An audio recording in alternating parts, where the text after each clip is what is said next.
What the heart remembers, the mind tries to forget.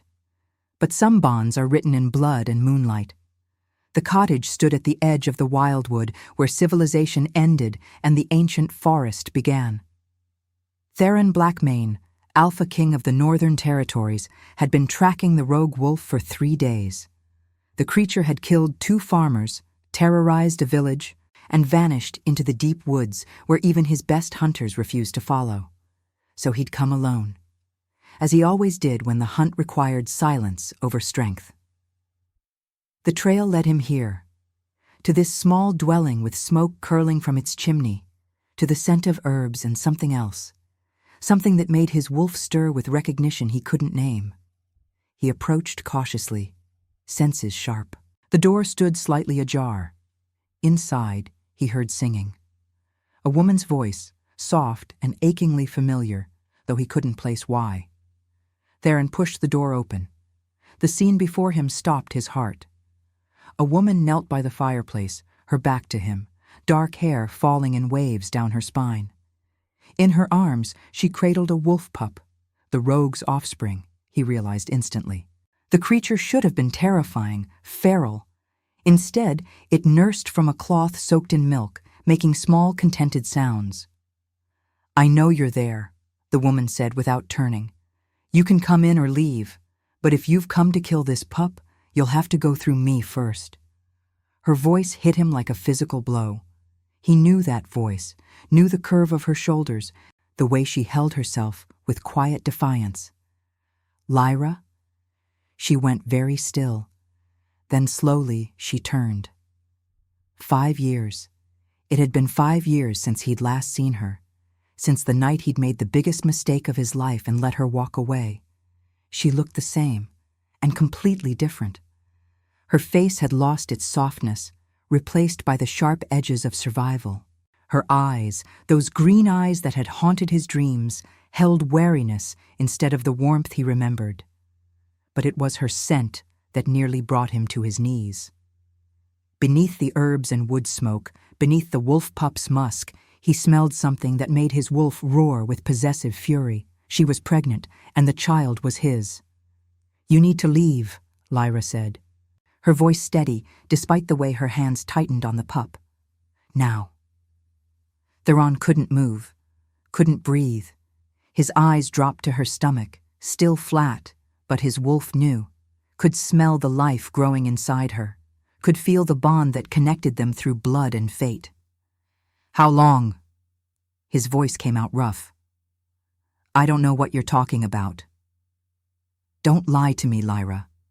How long have you been carrying my child?" Her chin lifted. 3 months, and it's not your concern. Not my—" He took a step forward. She stepped back, using her body to shield the wolf pup.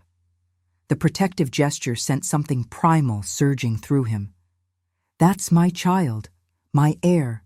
How is that not my concern?" "Because you made it clear 5 years ago that I wasn't your concern." Her eyes flashed. "That a commoner could never be anything more than a mistake.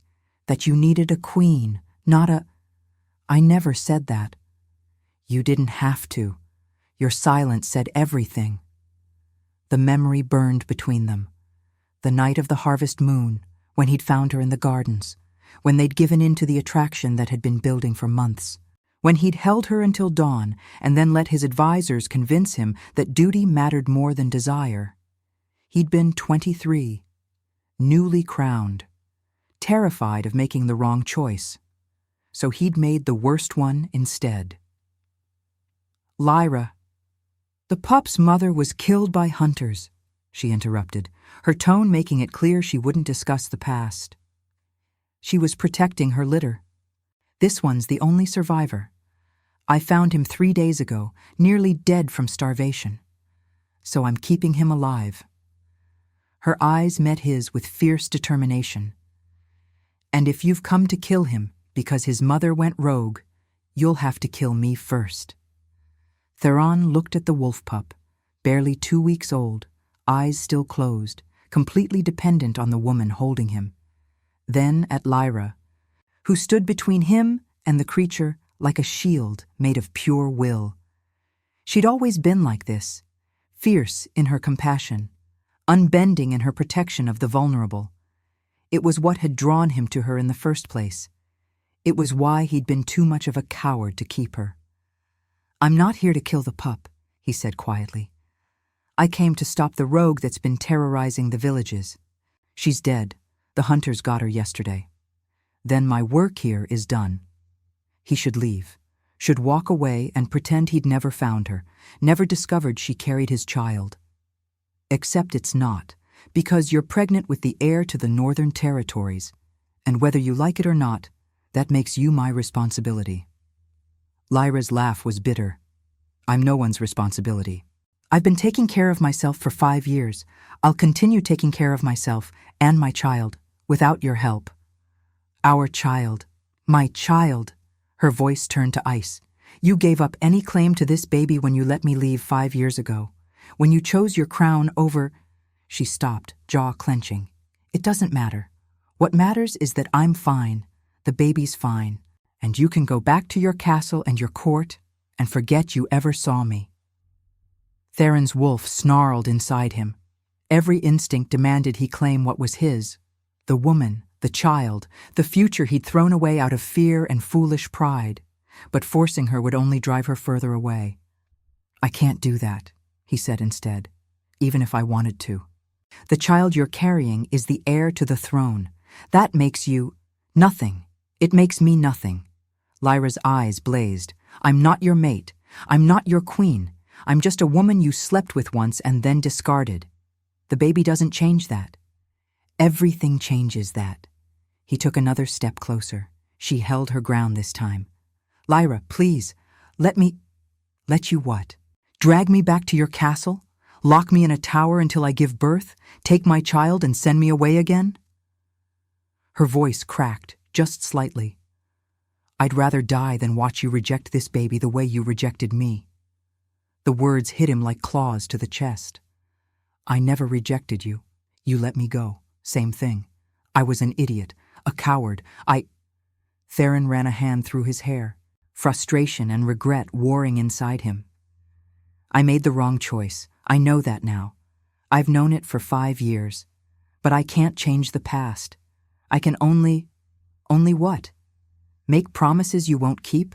Offer me a position as your mistress, hidden away so your advisors don't find out the mother of your child is common-born? No." His voice turned fierce. "Offer you what I should have 5 years ago. A place at my side. Not as mistress, as mate, as queen." Lyra stared at him like he'd lost his mind.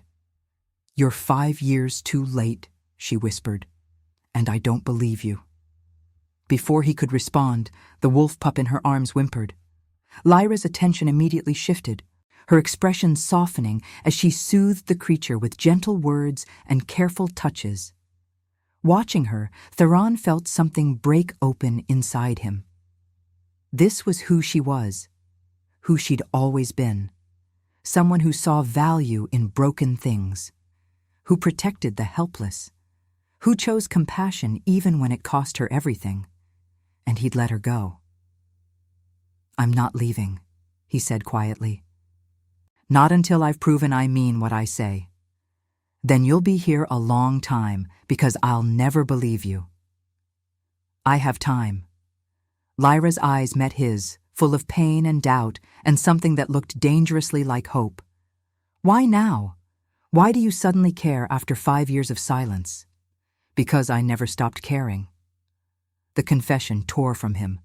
"Because every day since you left, I've regretted my cowardice. Because seeing you again—" He stopped, searching for words. "It made me realize I've been living half a life, going through the motions, ruling a kingdom but feeling empty. And now you're carrying my child, and I—" "Don't." Her voice was sharp. "Don't make this about the baby. If you want me to believe you, prove you wanted me before you knew about the child." It was an impossible demand, and a fair one. "I can't prove what I felt when you weren't here," Theron said. "But I can prove what I feel now. If you'll let me. I won't make it easy. I don't expect you to." The pup whimpered again. Lyra glanced down, then back at him. He needs to eat and sleep, and I need to gather more herbs before nightfall. She hesitated. If you're staying, make yourself useful. There's firewood that needs chopping. It wasn't acceptance, but it wasn't rejection either. Theron nodded once. Where's the axe? A ghost of a smile touched her lips. Behind the cottage. Try not to lose any fingers. I'd hate to have to heal the Alpha King. As she turned back to the pup, Theron allowed himself a moment of hope. She'd let him stay. It was a start.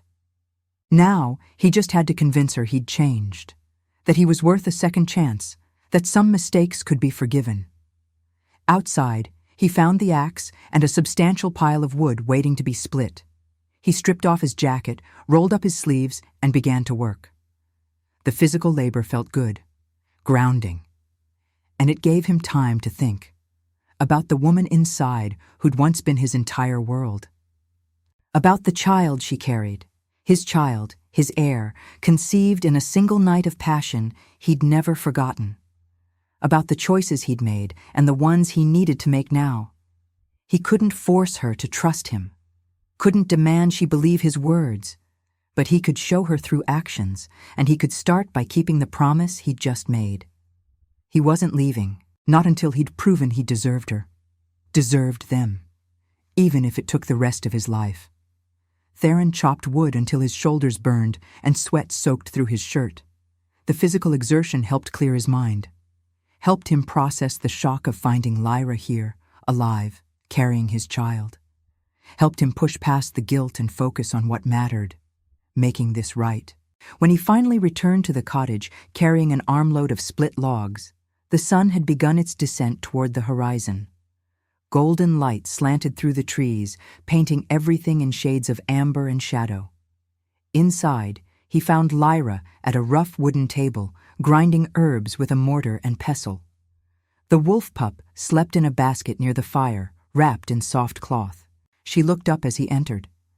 I didn't think you'd actually do it. I said I would. Kings don't usually chop their own firewood. This one does. He stacked the logs beside the hearth. Where else do you need help? Lyra studied him with those sharp green eyes. Why are you really here, Theron? I told you. No, I mean here. She gestured around the small cottage. You're the Alpha King. You have responsibilities. A kingdom to run. Advisors breathing down your neck. And yet you're in my cottage, chopping wood like a common laborer. Why? Because looking at you makes me remember what it felt like to be alive. Because I've spent 5 years trying to forget you and failing. Because the thought of my child growing up without knowing me makes my wolf howl with grief. But he couldn't say any of that. Not yet. Not when she looked at him with such wariness. Because I made a mistake 5 years ago, he said instead. And I'm trying to fix it. Some mistakes can't be fixed. Maybe not, but I have to try. Lyra returned to grinding herbs. The rhythmic sound filled the silence. After a moment, she said, The council won't accept me. You know that. I don't care what the council accepts. You did before. The accusation hung between them, true and damning. I was young, Theron said quietly. Scared. I just lost my father. The crown felt like a weight that would crush me. And the advisors kept saying I needed a strategic marriage, an alliance with one of the major packs, that my personal desires didn't matter. So you believed them. I listened to them. There's a difference. He moved closer to the table. But every day since, I've regretted it. Every night, I've wondered where you were, if you were safe, if you ever thought of... He stopped. It doesn't matter. What matters is that I'm here now, and I'm not making the same mistake twice. Lyra set down the pestle. You say that now, but when you return to the castle, when the advisors start pressuring you again, when you remember all the reasons you let me go, I won't change my mind. You don't know that. Yes, I do. Theron's voice turned fierce. Because this time I know what I'm losing. This time I've lived with the consequences of my cowardice, and I would rather burn the entire kingdom to the ground than lose you again." Lyra's breath caught. For a moment, something raw and vulnerable flickered in her eyes.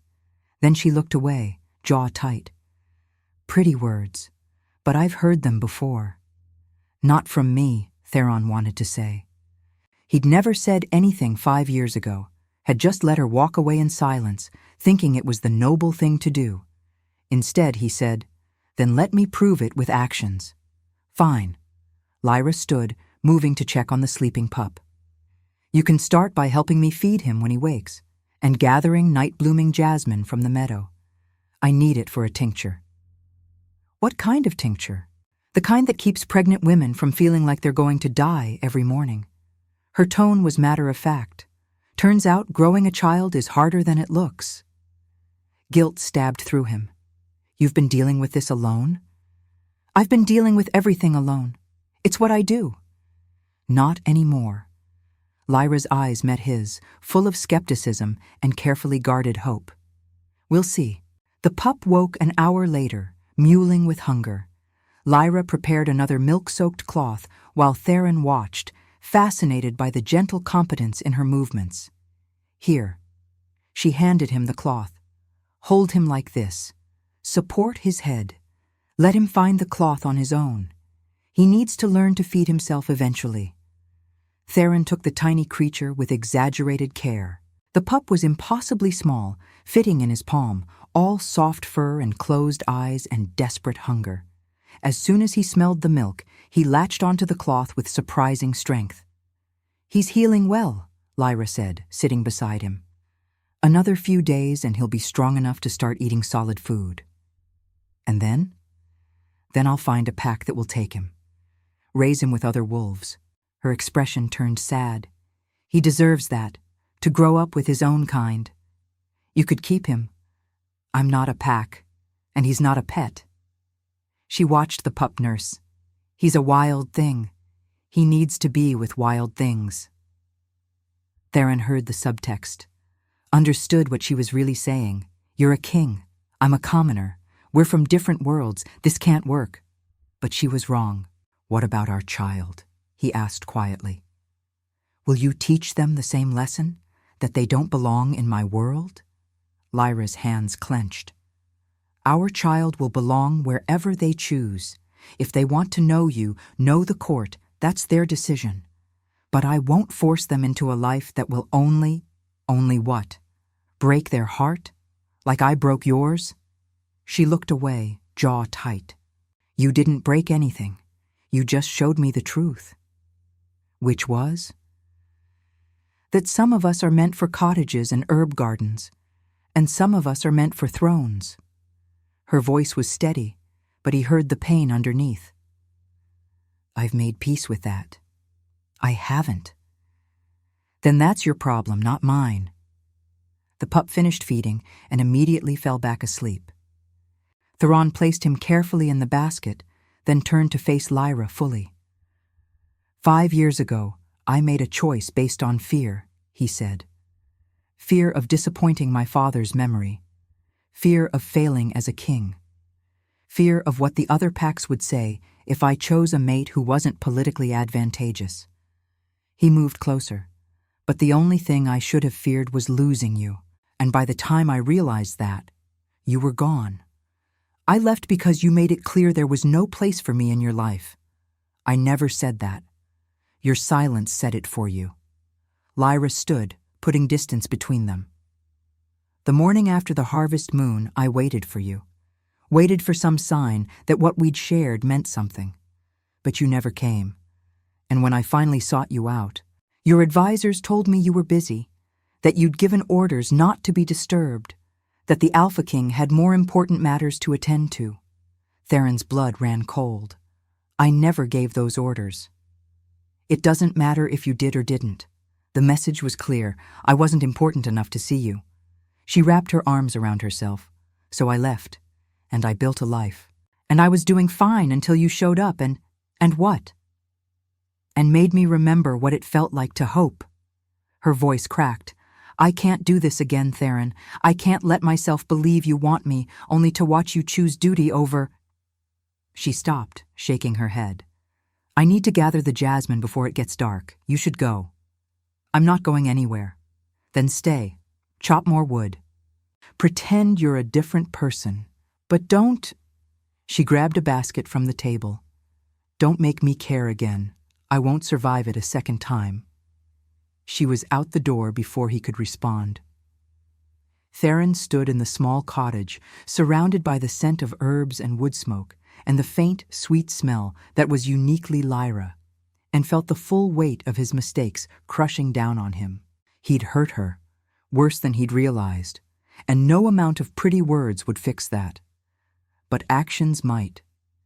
He looked at the sleeping wolf pup, at the simple cottage that somehow felt more like home than his castle ever had, at the life Lyra had built without him. She was right about one thing. She didn't need him, but maybe he needed her, and maybe, if he could prove he'd changed, she might let him stay. Outside, the sun continued its descent.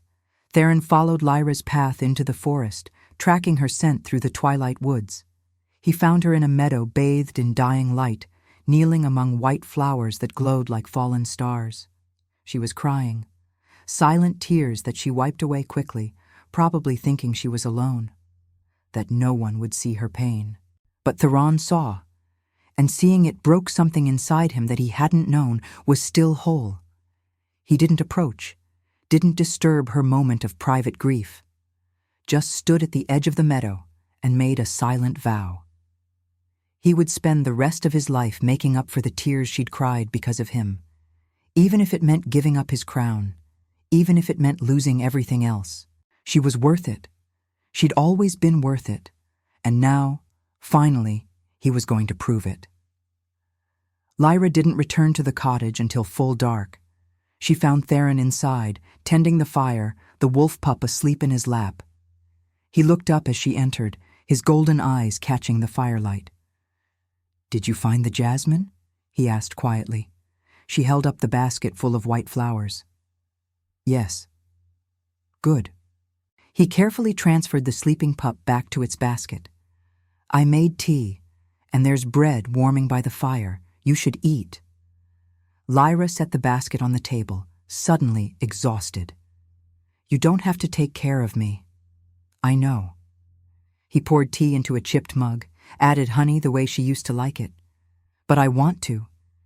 She should argue, should send him away, should protect herself from the hope that kept trying to take root despite her better judgment. Instead, she sat at the table and accepted the tea. They drank in silence, the fire crackling between them. After a moment, Theron said, "I spoke to your advisors, the ones who turned you away." Lyra's hands tightened on the mug. "Why?" "Because I needed to know what they told you. What orders they claimed came from me." His jaw clenched. "They said I was busy with council matters, that I'd given instructions not to be disturbed by anyone from the Harvest Moon celebration." And they lied. Theron's voice turned to granite. "I never gave those orders. In fact, I spent the entire morning looking for you. When I couldn't find you, I assumed you'd left early. That what we'd shared hadn't meant to you what it meant to me." Lyra's breath caught. "But the advisors said..." "The advisors wanted me to marry Lord Brennan's daughter. They saw you as a threat to their plans, so they made sure we never spoke again." The revelation hit like a physical blow. 5 years she'd believed Theron hadn't cared, that she'd been nothing but a mistake he wanted to forget. "Why are you telling me this now?" she whispered. "Because you deserve the truth, and because I need you to understand that letting you go wasn't a choice I made. It was one made for me." He leaned forward. "That doesn't excuse my cowardice. I should have fought harder, should have searched longer, should have ignored everyone who told me duty mattered more than my own heart. But I was young and scared and stupid, and by the time I realized what I'd lost, you were gone." Lyra felt tears burning behind her eyes. "That doesn't change anything." "I know. The advisors will still oppose us. The council will demand you marry someone politically advantageous. And Her hand moved unconsciously to her stomach. I won't let my child be used as a pawn in their games. Our child, Theron corrected gently. And they won't be. Because I'm going to do what I should have done 5 years ago. Choose you, publicly, irrevocably, in a way that leaves no doubt where I stand. They'll never accept it. Then I'll find new advisors, a new council. His eyes held hers. I'm done letting other people dictate my life, done letting fear make my decisions. You asked why I'm really here, Lyra. This is why, because I finally understand that a throne means nothing if I'm sitting on it alone. The words cracked something open inside her, something she'd been holding shut for 5 years, protecting herself from exactly this kind of hope. I can't go through this again, she said, her voice breaking. Can't let myself believe you, only to... Then don't believe my words. Theron stood, moving around the table to kneel before her. Believe my actions. I'm staying, Lyra. Here, in this cottage, for as long as it takes to prove I'm serious. The kingdom can wait, the advisors can scheme, the council can demand. But I'm not leaving your side until you believe me. You can't just abandon your responsibilities. Watch me. His smile was fierce. I've been responsible my entire life, done everything expected of me. And where did it get me? Ruling a kingdom I don't believe in, surrounded by people who care more about politics than lives, waking up every morning wishing I'd made different choices. He took her hands. You said I'd choose duty over you, so I'm choosing you over duty. Right now, prove me a liar. Lyra stared at him, her heart hammering. This is insane. Probably. Your advisors will come looking for you. Let them. They'll drag you back. They can try. His thumbs stroked across her knuckles. I'm the Alpha King. I give the orders. And I'm ordering myself to stay here and take care of the woman carrying my child. That's not how kingship works. Then maybe I'm doing it wrong. Maybe we've all been doing it wrong. Theron's expression turned serious. 5 years ago, I thought being a good king meant sacrificing my own happiness. But what kind of leader am I if I can't even fight for the person I love? What kind of example am I setting? The word love hung in the air between them. Don't, Lyra whispered. Don't say things you don't mean. I mean it. I've meant it since the harvest moon. Since before that, if I'm honest. His voice roughened. I love you, Lyra. I've loved you for 5 years, and I'm sorry it took me this long to say it. Sorry I was too much of a coward to say it when it mattered. But I'm saying it now. I love you. I love the way you care for broken things, the way you stand up to kings and don't back down, the way you make me want to be better than I am. And if you'll let me, I'll spend the rest of my life proving it. Tears spilled down Lyra's cheeks. You're going to break my heart again. No. His hands tightened on hers. I'm going to spend every day making sure your heart knows it's safe with me, that you're cherished, that you and our child are the most important things in my world. The council can accept it or find a new king. Your advisors will learn to respect my choices or be replaced. The other packs will see that the Alpha King chose love over politics. And maybe, just maybe, that will inspire them to do the same. Theron pulled her hands to his chest, letting her feel his heartbeat. I'm not asking you to trust me immediately. I know I have to earn that. But give me a chance, Lyra. Let me show you I've changed. The wolf pup chose that moment to wake, mewling softly. Lyra pulled her hands free, grateful for the excuse to look away, to collect herself. She prepared another feeding cloth with shaking hands, aware of Theron watching her every movement. When she settled back at the table with the pup, Theron said quietly, What's his name? I haven't named him.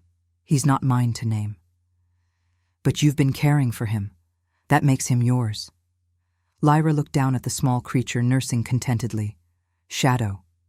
His mother was dark as midnight. He should remember her. Shadow. Theron smiled. It suits him. They sat in comfortable silence as the pup fed, the fire crackling, the night settling around the cottage like a blanket.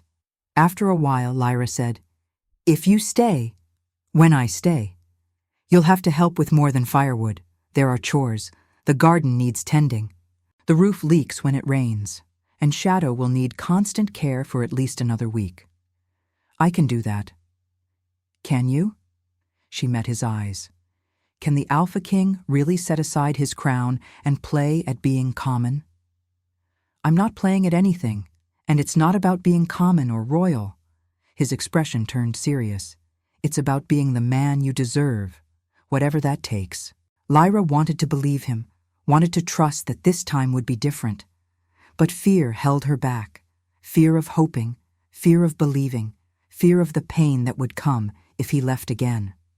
"I need time," she finally said. "Time to see if you mean what you say. Time to trust that you won't change your mind when reality sets in." Theron finished. "Take all the time you need. I'm not going anywhere." Shadow finished feeding and fell asleep in Lyra's arms. She placed him gently in his basket, then turned to find Theron watching her with an expression that made her chest ache. "You'll sleep in the loft," she said, trying to sound firm. "I'll stay down here with Shadow. Whatever you want. And tomorrow, you're fixing that roof." "Yes, ma'am." "And splitting more firewood." "Of course." "And helping me harvest the herb garden." "I'm at your service." His smile was soft. "For as long as you'll have me." Lyra's breath caught. She wanted to say something cutting, something to protect herself. But the words wouldn't come. Because looking at him now, at the Alpha King kneeling on her cottage floor, promising to fix roofs and chop wood and care for orphaned wolf pups, she saw something she'd never seen before. Not the boy who'd let her go, but the man who'd come back. And that man, she realized with dawning terror, might actually mean what he said, might actually stay, might actually prove that some mistakes could be forgiven, that some broken things could be healed, that maybe, just maybe, hope wasn't always a weapon that would be used against her. "Tomorrow," she said quietly. "We'll talk more tomorrow." Theron nodded once. "Thank you." He climbed the ladder to the small loft, leaving Lyra alone with Shadow and the firelight and the fragile hope blooming in her chest despite every defense she'd built. Outside, the moon rose full and bright, painting the world in silver. And in the cottage at the edge of the wildwood, two broken hearts began the slow, terrifying work of healing. And now, I invite you to leave a trace of your presence in the comments. Tell us where in the world you're watching from, and the exact hour you hear this story. We wish to know how far these northern confessions travel, and at what moments of the night they find you. Morning came too soon, and not soon enough. Lyra woke to the sound of someone moving around her cottage. For a moment, she forgot. Forgot Theron was here, forgot everything that had happened yesterday. Then memory returned, and with it, a complicated tangle of emotions she wasn't ready to face. She found him outside, already working on the roof. He'd stripped off his shirt despite the cool morning air, and she couldn't help noticing how 5 years had changed him. He was broader now, more heavily muscled, with new scars mapping his back and shoulders. Scars earned protecting a kingdom while she'd been here, alone, building a life without him. "You're up early," she called. He looked down, his smile catching her off guard. "Couldn't sleep. Figured I might as well make myself useful." "Any idea what you're doing?" "Not even a little." His grin was sheepish. "But I'm learning fast." Despite herself, Lyra felt her lips twitch. "Come down before you fall and break something. I'll show you the right way." They worked together in companionable silence, Lyra directing while Theron followed instructions with surprising humility. For an Alpha King, he took orders remarkably well. "Where did you learn about roof repair?" he asked as they secured a loose shingle. "Trial and error. Mostly error." Lyra wiped sweat from her forehead. The first winter here, half the roof collapsed during a storm. I had to figure it out fast or freeze. Theron's hand stilled. You could have come back. To what? Your castle? Your court full of wolves who made it clear I wasn't welcome? She shook her head. I'd rather freeze than beg for scraps of attention. It wouldn't have been scraps. If I'd known where you were, you would have what? Welcomed me with open arms? Introduced me to your advisors who'd already decided I was a problem. Lyra hammered a nail with more force than necessary. I made my choice, built a life, and I was content. Were you? The question hung in the air. Lyra wanted to say yes, wanted to claim she'd been perfectly happy alone in her cottage, healing the occasional villager, raising herbs, living simply. But lying to him would mean lying to herself. I was surviving, she said finally. Sometimes that's enough. It shouldn't have to be. They finished the roof in silence. When they climbed down, Shadow was awake and crying. Lyra prepared his feeding while Theron watched, his expression unreadable. Can I try? He asked. She hesitated, then handed him the cloth. Support his head. Let him find it on his own. Theron took the pup with exaggerated care, his large hands impossibly gentle. Shadow latched onto the cloth immediately, making small, contented sounds. He trusts you, Lyra observed. I haven't given him a reason not to. Theron's eyes met hers. Yet. The implication was clear, unlike what he'd done to her. Stop apologizing, Lyra said, more sharply than intended. I don't want your guilt. I don't want your... What do you want? The question stopped her cold. What did she want? 5 years ago, she'd wanted everything. His love, his commitment, a place in his life. She'd wanted to matter to him the way he mattered to her. Now she wanted. What? Safety, certainty, proof that history wouldn't repeat itself. I want to believe you, she finally said, but I don't know how. Then I'll show you. Theron's voice was quiet but certain. Every day, in every small way, until you do. Shadow finished feeding. Theron placed him back in his basket with practiced ease, then turned to face her fully. The advisors will be here by tomorrow, he said. They'll try to drag me back. Lyra's heart sank. And you'll go. No. His voice turned to granite. I'll send them away. But I wanted to warn you. They'll say things. Try to convince you I'm needed elsewhere. That what we have isn't worth abandoning my responsibilities. Maybe they're right. They're not. He moved closer. My first responsibility is to be the kind of man my child can be proud of. The kind of king who doesn't sacrifice his own heart for politics. And I can't be either of those things if I leave you again. Before Lyra could respond, a commotion outside drew their attention. Voices, multiple wolves from the sound of it. Theron's expression turned grim. They're early. He was right. Through the cottage window, Lyra saw at least a dozen wolves in human form, all wearing the formal attire of the royal court. At their head stood a woman she recognized, Lady Helena, the Alpha King's chief advisor. Your Majesty, Helena's voice carried sharp authority. We've been searching for you for 2 days. The council demands your immediate return. Theron stepped outside, Lyra following despite her better judgment. The council will have to wait. Helena's eyes widened as she saw Lyra. Recognition flickered across her face, followed quickly by disdain. You're the reason he disappeared.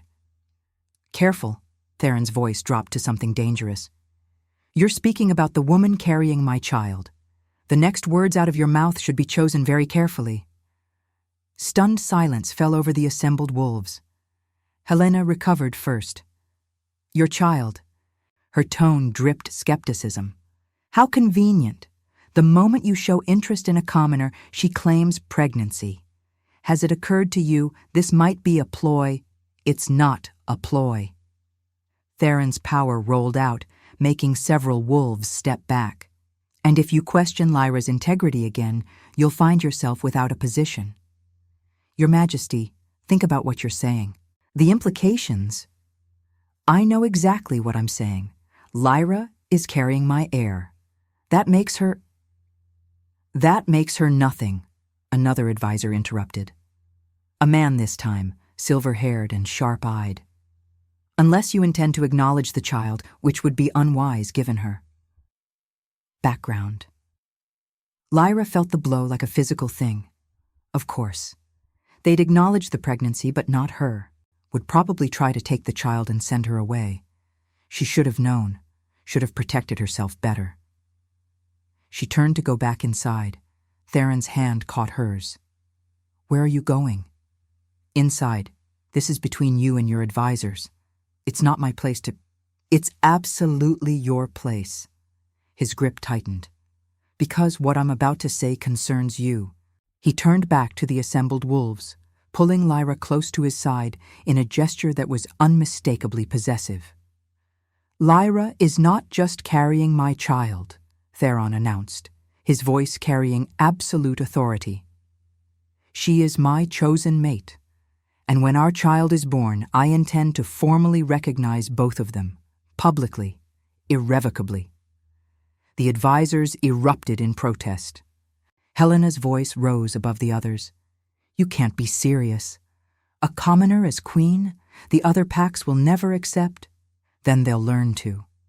Theron's tone left no room for argument. I've made my choice. If the council objects, they can find a new king. You would abandon your throne for this woman? The silver-haired advisor looked incredulous, without hesitation. Lyra's breath caught. He'd said it, not in private, where words were easy, but in front of witnesses, in front of the very advisors who'd separated them 5 years ago. He'd chosen her, publicly, irrevocably, just as he'd promised. This is madness, Helena hissed. The other packs will accept my decision or face consequences. I'm done allowing politics to dictate my personal life. Theron's eyes found Lyra's. I'm done letting other people tell me what I should want, what I should feel, what I should sacrifice for the sake of appearances. Your Majesty, return to the castle, inform the council of my decision, and prepare to welcome their future queen. His voice softened slightly. Or prepare to serve under new leadership. The choice is yours. The advisors stood frozen, clearly not having expected this level of defiance. Helena opened her mouth to argue further. That wasn't a request, Theron said quietly. It was an order. Leave, now. One by one, the wolves retreated. Helena cast one last venomous look at Lyra before shifting and disappearing into the forest. When they were finally alone, Theron turned to face her. I'm sorry you had to hear that. You just threatened to abdicate, for me. I meant it. The kingdom needs you. I need you more. His hands framed her face. 5 years ago, I let them talk me into believing duty mattered more than my own heart, that being a good king meant sacrificing my happiness. But they were wrong, and I was wrong for listening. Tears burned behind Lyra's eyes. They'll make your life hell. Let them try.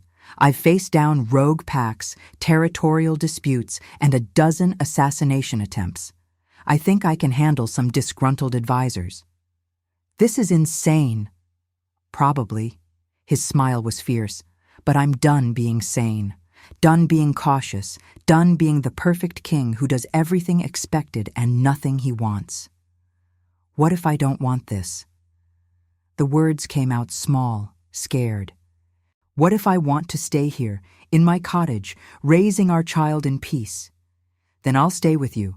We'll raise our child together, in this cottage or anywhere else you choose. His eyes held hers. I'm not asking you to come to the castle, Lyra. I'm asking to stay with you, here, wherever you are.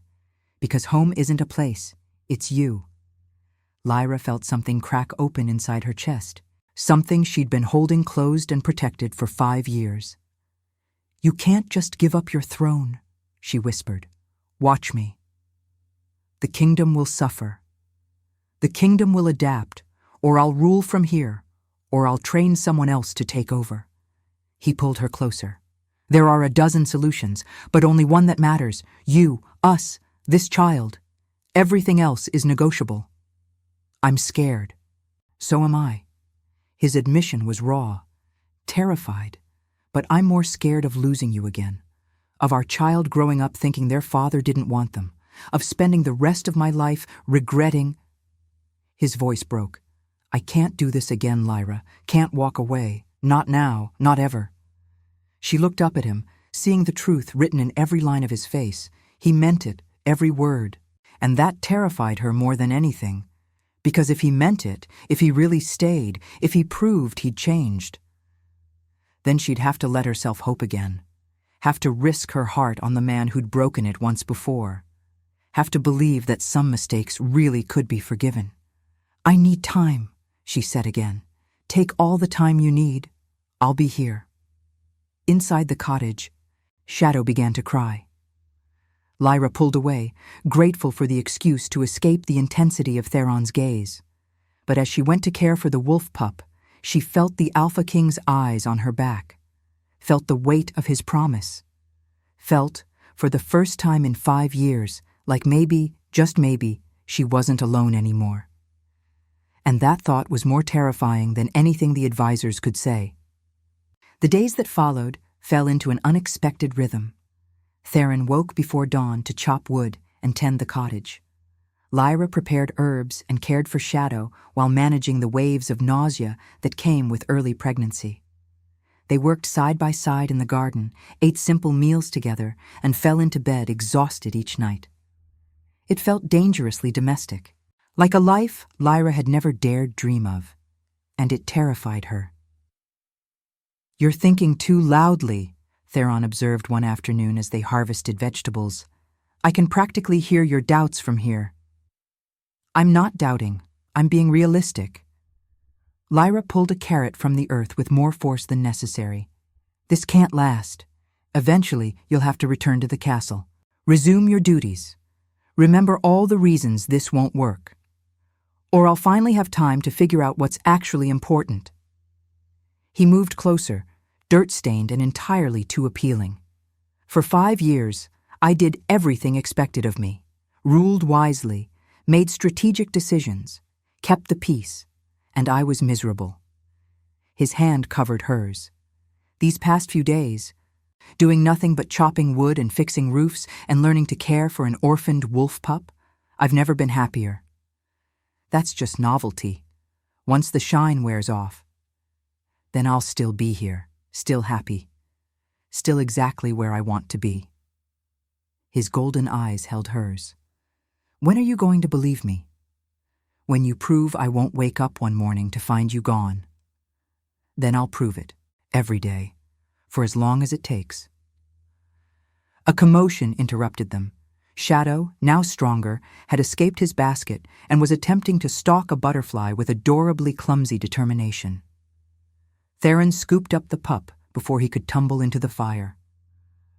"You're supposed to be resting, little one," Shadow yipped indignantly, squirming in his grip.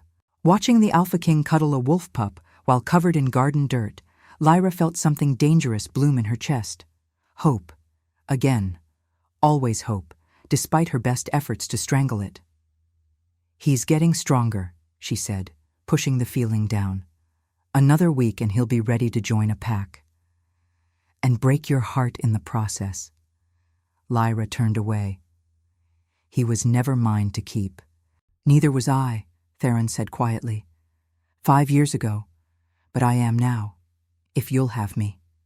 Before she could respond, voices echoed from the forest path. Multiple wolves approaching. Theron's expression hardened. "They're back." This time, the delegation was larger. Helena led them, but she'd brought reinforcements, including several pack alphas Lyra recognized from festivals she'd attended in her youth.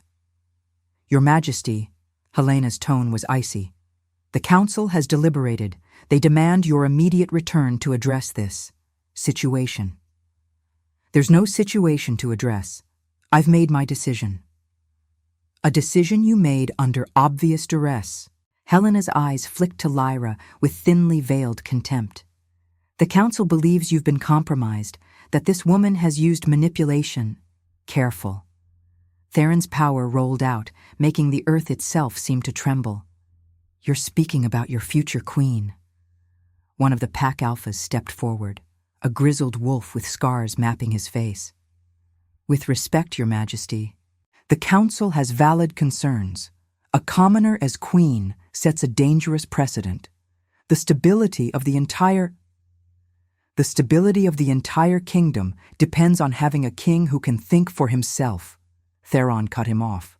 Who doesn't bow to every tradition simply because that's how it's always been done.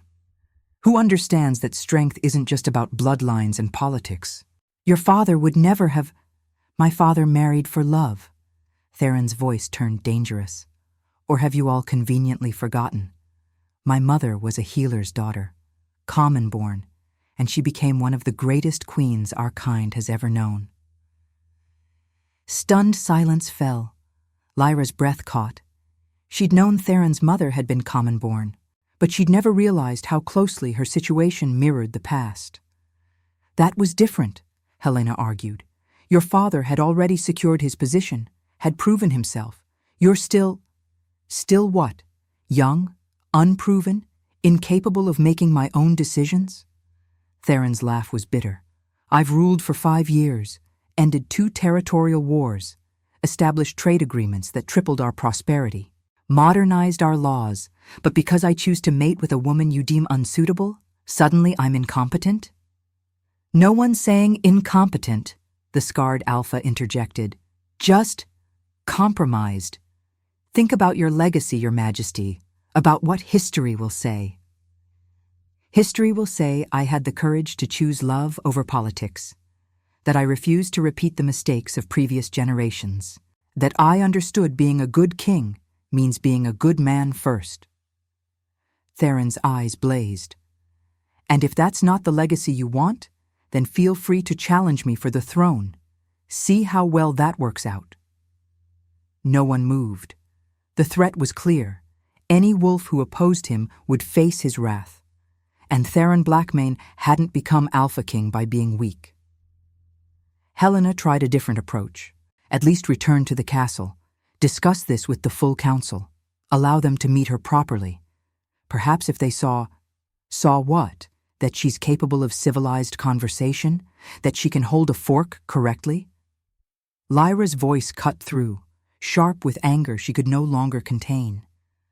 I'm not some pet project for your council to evaluate, not some commoner who needs to prove her worth to a room full of wolves who've already decided I'm not good enough. Lyra, Theron started. No. She faced the assembled wolves directly. You want to know why I left 5 years ago? This is why. Because I knew I'd never be enough for people like you. Never be the right bloodline, the right background, the right political advantage.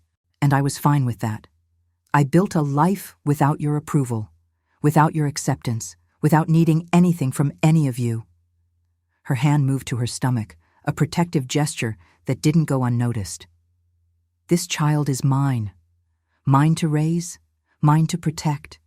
And I don't need a crown or a castle or the approval of wolves who measure worth in bloodlines. Her eyes found Theron's. I don't even need their father. I've survived alone before. I'll do it again if necessary. You won't have to, Theron said quietly, because I'm not leaving. Your Majesty. I said I'm not leaving. His voice rose. How many times do I have to repeat myself? How many different ways do I need to say it? I choose her. He moved to stand beside Lyra, his presence a shield. If the council can't accept that, they can find a new king. If the packs withdraw their support, so be it. I'd rather rule a kingdom of one wolf than live without her. The declaration hung in the air like a blade. Helena's expression cycled through shock, anger, and finally resignation. You're serious.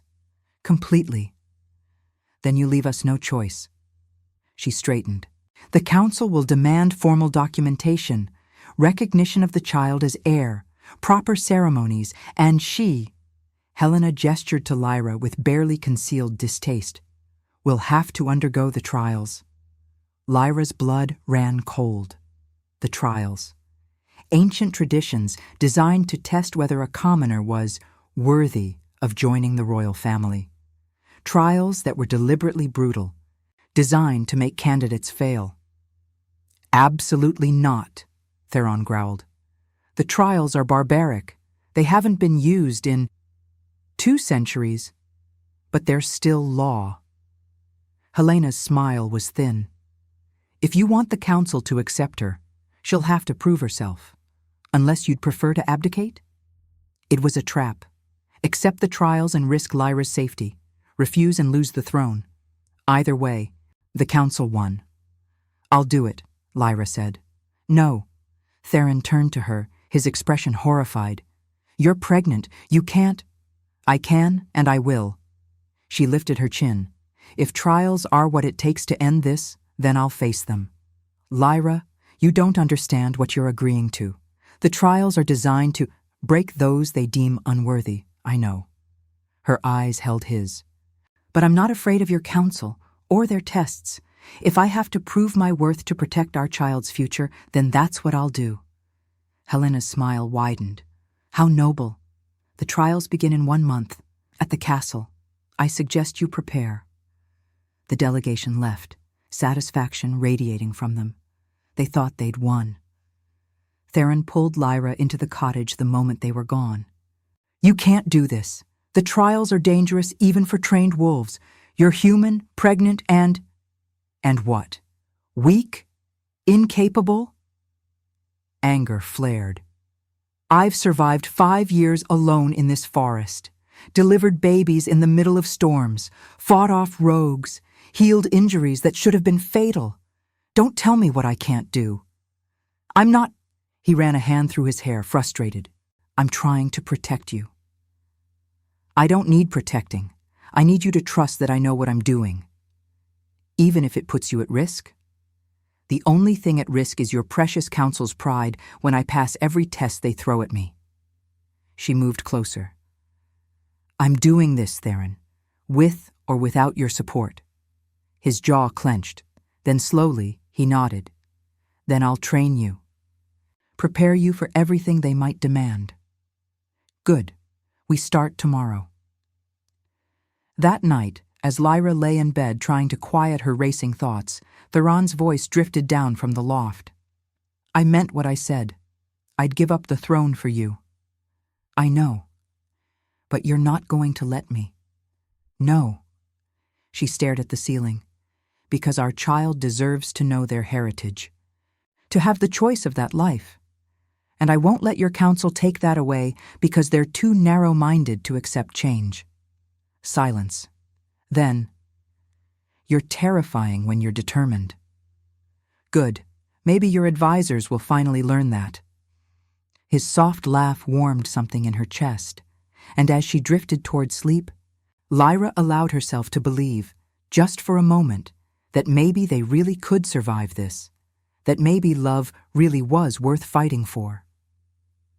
Training began at dawn and didn't end until Lyra collapsed from exhaustion. Theron was merciless. He pushed her through combat drills, strategy sessions, political maneuvering lessons, taught her to read pack dynamics, to spot deception, to turn enemies' words against them. The trials aren't just physical, he explained one morning as they sparred. They'll test your mind, your will, your ability to lead. You need to be ready for anything. Lyra blocked his strike, breathing hard. What did your mother face? His expression darkened. Things no one should have to endure. But she survived, proved she was stronger than any of them expected. His eyes met hers. You remind me of her. Is that why you're so determined to protect me? I'm determined to protect you because I love you. Because watching you prepare to face the same horrors that nearly killed my mother makes me want to burn the council chamber to the ground. He lowered his practice sword. But I also know you're right. This is the only way forward. Days blurred into weeks. Lyra's body changed, her pregnancy becoming visible despite her attempts to hide it. Shadow grew stronger, more playful, filling the cottage with life. And slowly, carefully, Lyra's walls began to crumble. She started to believe Theron would stay, started to trust that his words matched his actions, started to hope that maybe, just maybe, they could build something real. Then the nightmares started. She dreamed of trials that ended in blood, of losing the baby, of Theron choosing duty over love after all. She woke gasping, tears streaming, to find him beside her. He'd started sleeping on the floor beside her bed after the third nightmare. "I'm here," he murmured, holding her hand. "I'm not going anywhere. What if I fail? What if the trials? Then we'll face the consequences together, but you won't fail." His thumb stroked across her knuckles. "You're the strongest person I know. The council doesn't stand a chance." 1 week before the trials, Grandmother Moira arrived at the cottage, the pack's eldest healer, the one who delivered Theron himself. "So you're the one causing all this trouble," she said, studying Lyra with shrewd eyes. "I didn't mean to." "Nonsense, you meant to, and it's about time someone shook up that stuffy council." Moira moved to examine her. "Let me see this baby they're all so concerned about." Her hands glowed with gentle magic as she assessed the pregnancy. After a moment, she smiled. "Strong, healthy, takes after both parents." Her eyes found Theron's. "Your father would be proud, boy." "Would he? For abandoning my responsibilities?" "For having the courage to choose your own path. For understanding that being a good king means being a good man first." She patted his cheek. "He chose your mother despite the council's objections, faced down the same trials, and he never regretted it. The trials didn't kill him, though. The war did. The trials made him stronger, made their bond unbreakable." Moira turned back to Lyra. "You'll need that strength. The council has prepared something. Difficult." "What kind of difficult?" "The kind designed to make you quit, to prove you're not worthy." Her expression turned grim. "But I've seen your kind before. Common-born women with fire in their blood and steel in their spines. You'll survive. And when you do, they'll have no choice but to accept you." She left them with herbs and warnings. That night, Theron pulled Lyra into his arms. "We could still run, disappear, raise our child somewhere they'll never find us. And spend our lives looking over our shoulders, watching our child grow up, knowing their father gave up a kingdom for them?" Lyra shook her head. "No, we face this. Together." "Together," he agreed, pressing his forehead to hers. The night before they left for the castle, Lyra found Shadow watching the moon, fully grown now, ready to be released to a pack. "Time to let you go," she whispered, kneeling beside him.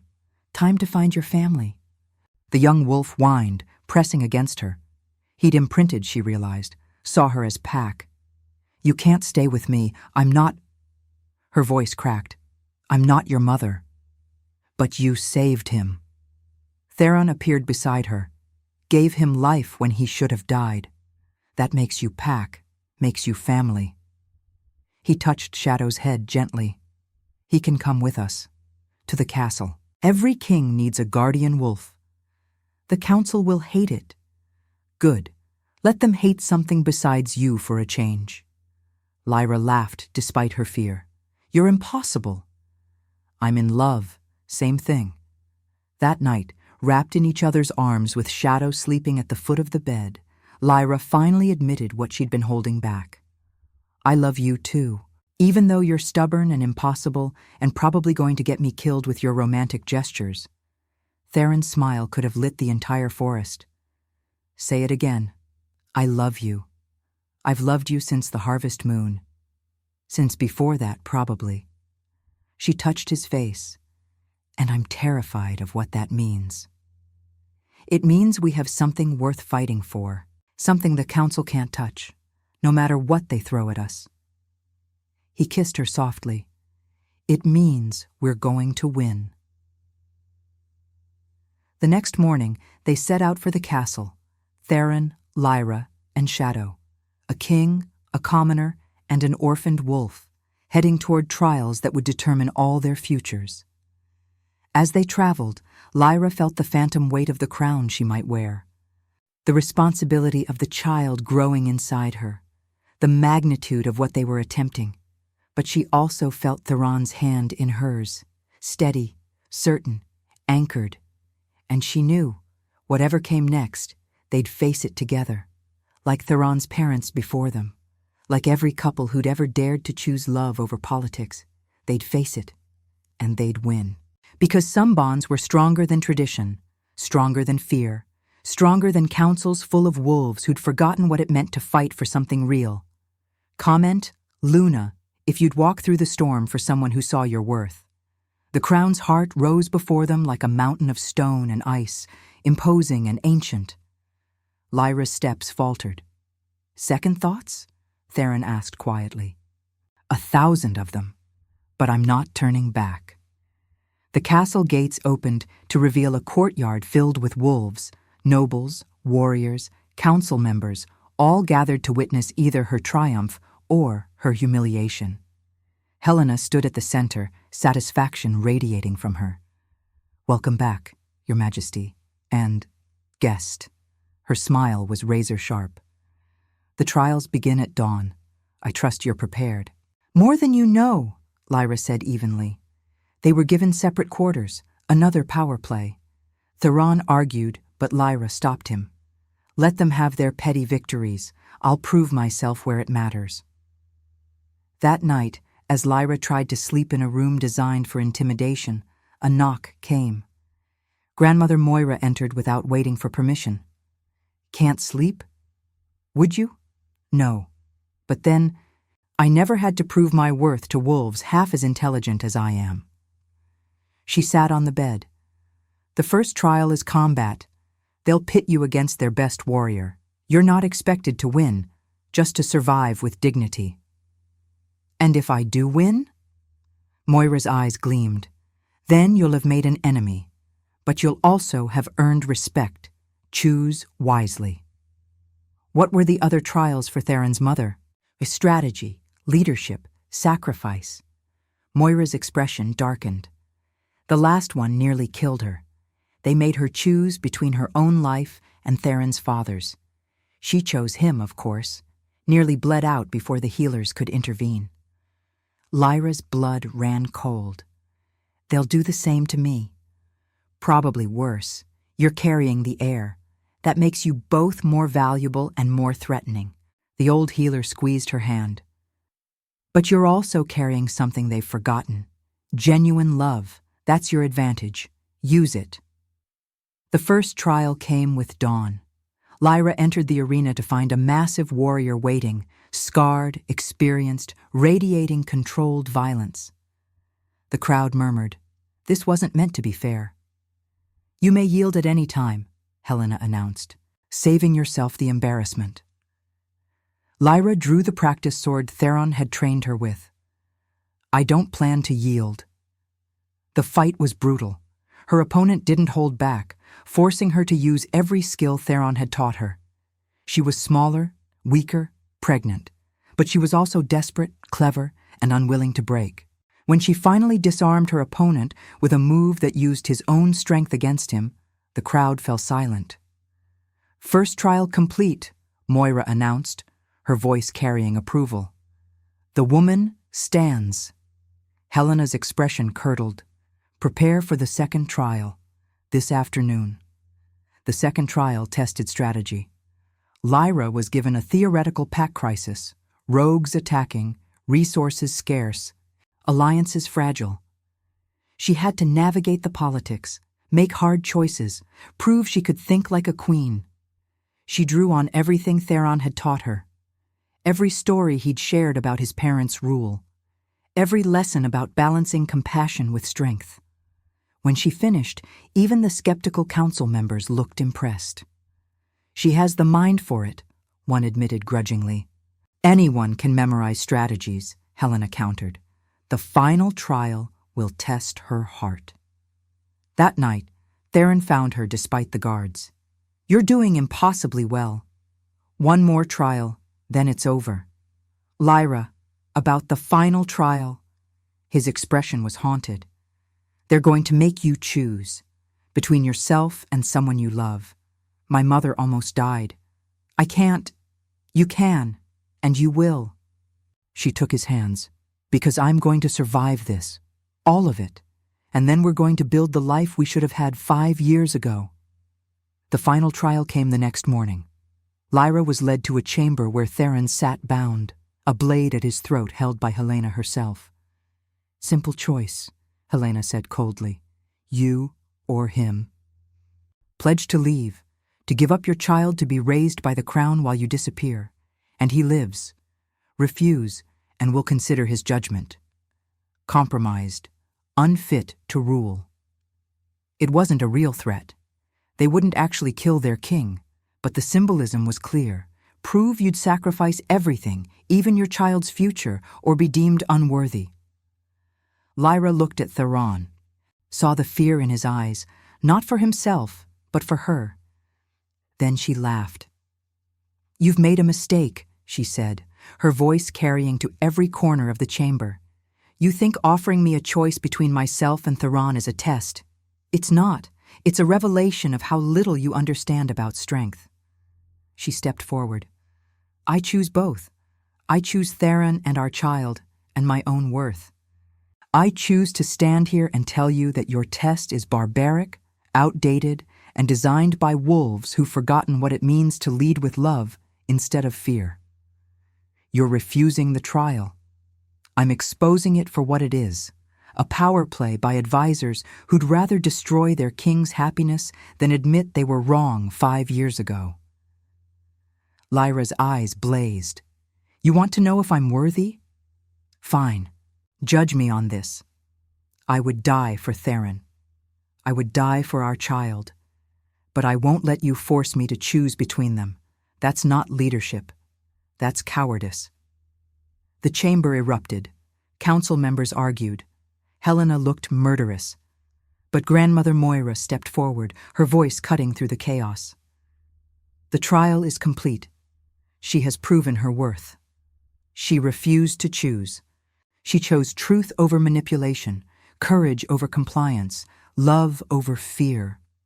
Moira's smile was fierce. Your Majesty's mother made the same choice once, told the council they could accept her or lose their king. They accepted. History repeats. One by one, the council members bowed, reluctant, resentful, but bowing nonetheless. Helena released Theron, her expression venomous. This isn't over. Yes, Lyra said quietly. It is. The trials are complete. I've proven myself. And if you continue to oppose us, you'll prove you care more about tradition than the kingdom's future. Later, as the castle prepared for their formal bonding ceremony, Theron pulled Lyra into his arms. You were magnificent. Terrifying. I've never been more attracted to you. I was improvising, completely making it up. You were perfect. He kissed her softly. My queen. Not yet. The ceremony is a formality. You were always my queen. From the moment I saw you in that cottage, nursing Shadow, maybe from the moment I met you 5 years ago. His hand covered her still flat stomach. You and this child and the life we're going to build. That's my kingdom. Everything else is just politics. The bonding ceremony took place under the full moon, witnessed by every pack in the territory. When Theron placed the crown on Lyra's head, a delicate thing of silver and moonstone, she felt the weight of it, the responsibility, the future. But she also felt his hand in hers, felt their child growing inside her, felt Shadow at their feet, guardian and friend. Felt, for the first time since the harvest moon, like she'd finally come home. The first months of Lyra's reign were as challenging as the trials. Half the court still resented her. Nobles whispered behind jeweled hands. Visiting pack leaders tested her at every turn, searching for weakness, for proof she didn't belong. But Lyra had learned something from the trials. She didn't need their approval to be effective. She needed only to serve the kingdom honestly, to lead with compassion, to show that strength came in forms they'd never imagined. She opened the castle's healing halls to commoners, established councils where omegas and common-born wolves could voice concerns, reformed laws that had oppressed the powerless for generations, and slowly, grudgingly, even her harshest critics began to respect her. "You're making enemies," Theron warned one evening as they reviewed petitions. "Good. That means I'm making changes." Lyra's hand moved to her growing belly. 5 months now, undeniable. "Our child will inherit a better kingdom than the one you inherited. That's worth making enemies." "My fierce queen." His kiss was soft. "Remind me never to oppose you." As if you could. The biggest surprise came from Shadow. The wolf had appointed himself royal guardian, following Lyra everywhere, growling at anyone who approached with ill intent. He'd become a symbol, the orphaned wolf saved by their future queen, proof that compassion could transcend hierarchy. Children in the villages started leaving food for orphaned animals. Nobles began sponsoring healing programs. Small changes, but changes nonetheless. "You're transforming the kingdom without even trying," Grandmother Moira observed one afternoon. "Your Majesty would be proud." Theron's mother? She'd recognize a kindred spirit, common-born woman with fire in her blood, refusing to be broken by tradition. Moira's eyes gleamed. "You're her legacy, child, proof that her sacrifices mattered." Not everything was peaceful. Helena and her faction continued to undermine every reform. Several border pacts refused to acknowledge Lyra's authority, and the pregnancy grew more difficult with each passing week. "You need rest," Theron insisted after finding her collapsed over legal documents. "I need to finish these reforms before—" She stopped, gasping, hand clutching her stomach. "Before what?" His face went pale. "Lyra? The baby. Something's wrong." Panic erupted. Healers rushed in, Moira taking charge with practiced calm. Hours blurred together. Pain, fear. Theron's hand crushing hers. The scent of herbs and magic, prayers whispered to the goddess.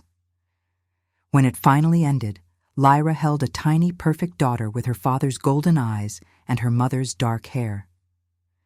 "She's early," Moira said quietly. "Small, but strong, like her mother." Theron stared at his daughter with wonder and terror. "She's so little." "She's a fighter." Lyra's voice was weak but certain. "Look at her.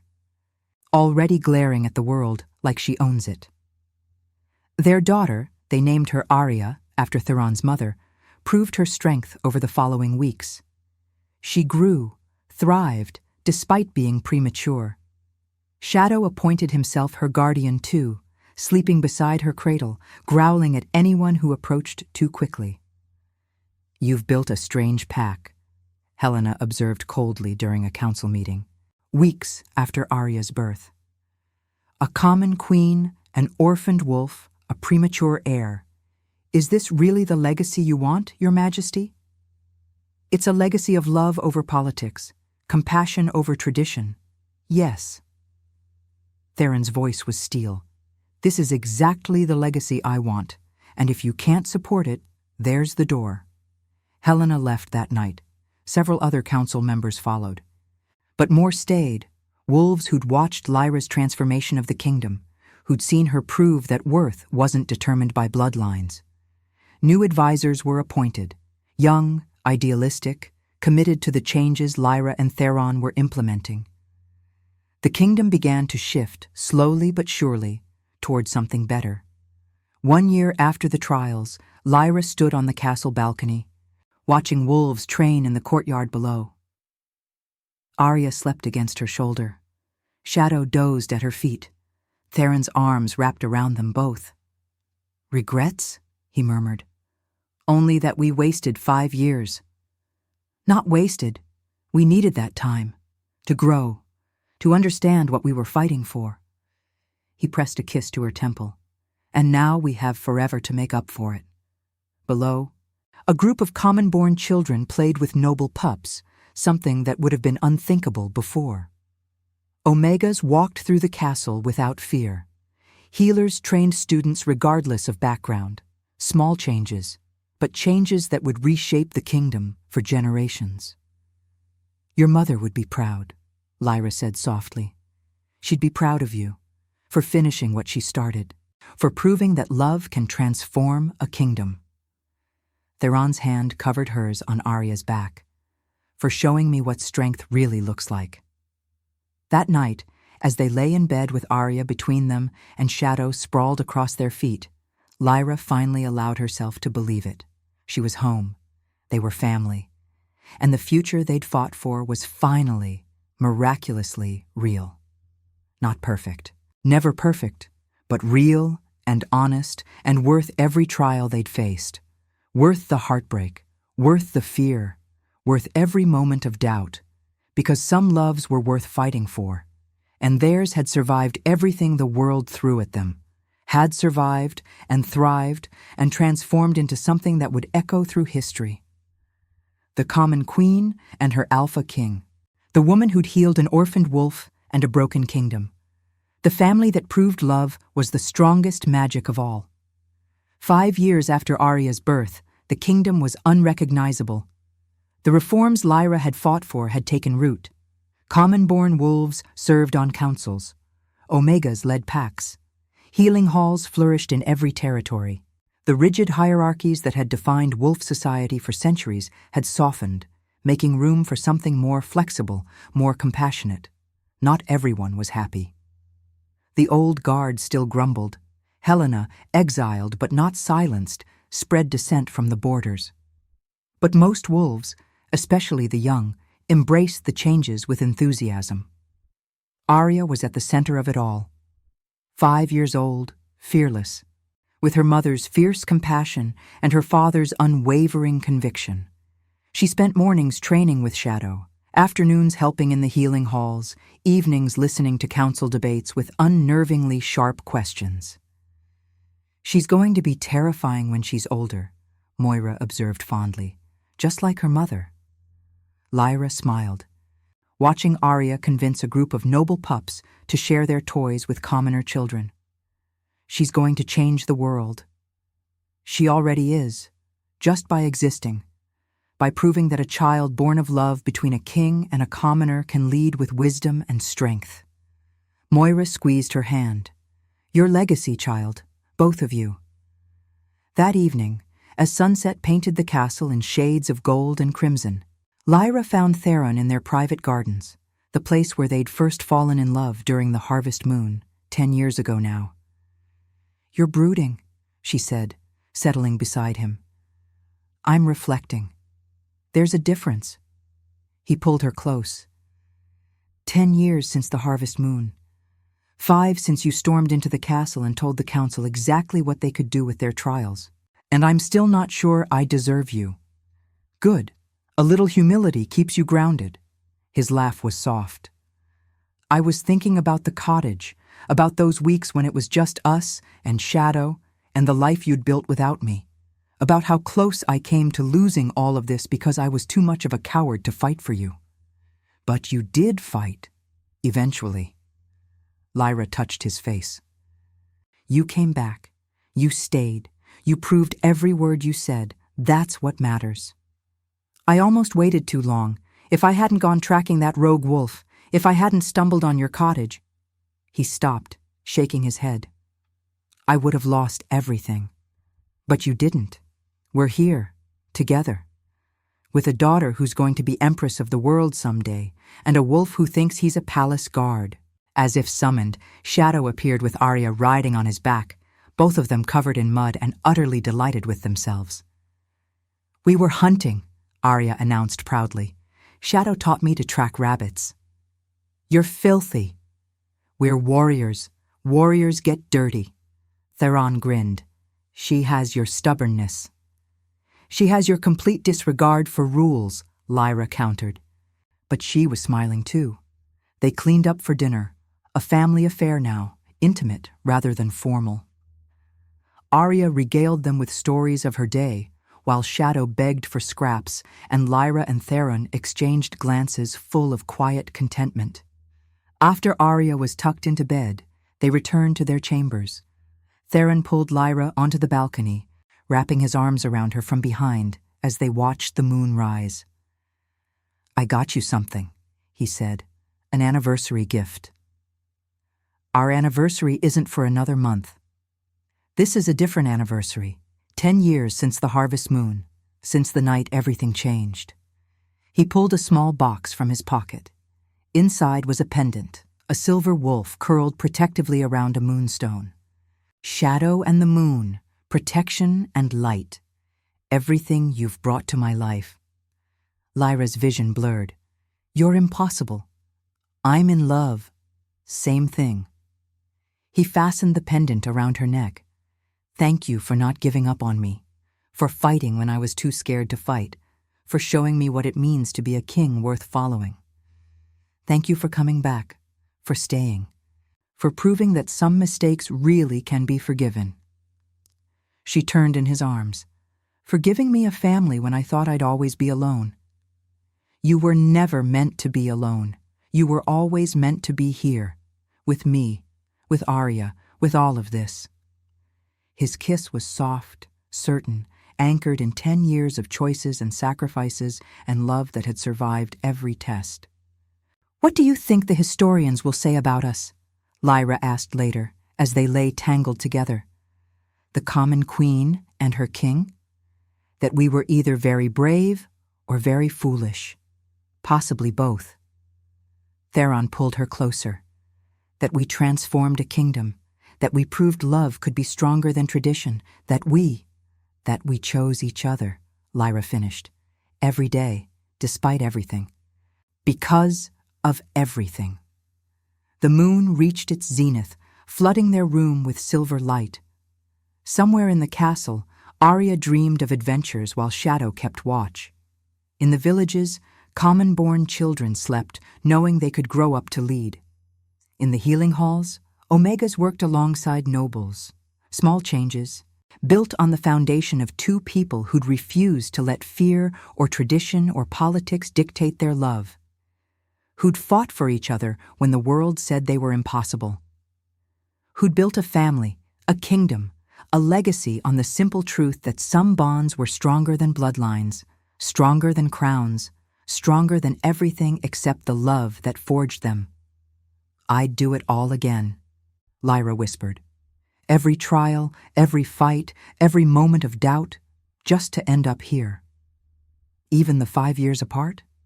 Even those, because they taught us what we were fighting for, made us strong enough to keep it. Theron's arms tightened. "I love you, every stubborn, fierce, impossible piece of you. I love you too, my Alpha King, my partner, my home." Outside, the kingdom they'd transformed together slept in peace. Inside, a family built on courage and compassion held each other close.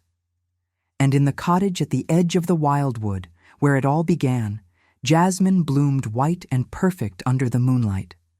A reminder that some stories start with endings, and some loves survive everything the world throws at them. That some bonds are written in blood and moonlight, and choices made in the face of impossible odds. That sometimes, just sometimes, the broken things find each other and build something whole.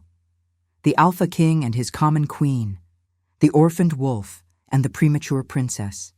The family that proved love could transform kingdoms.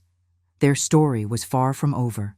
But this chapter, the one that began with a dying wolf and a rejected commoner and a king finally brave enough to fight for his heart, this chapter ended the only way it could. With hope. With love. With the quiet certainty that some choices echo through eternity. And theirs would echo longest of all. If your heart beat alongside ours, like, comment, and subscribe. Because every soul that joins our moon keeps the flame of redemption alive.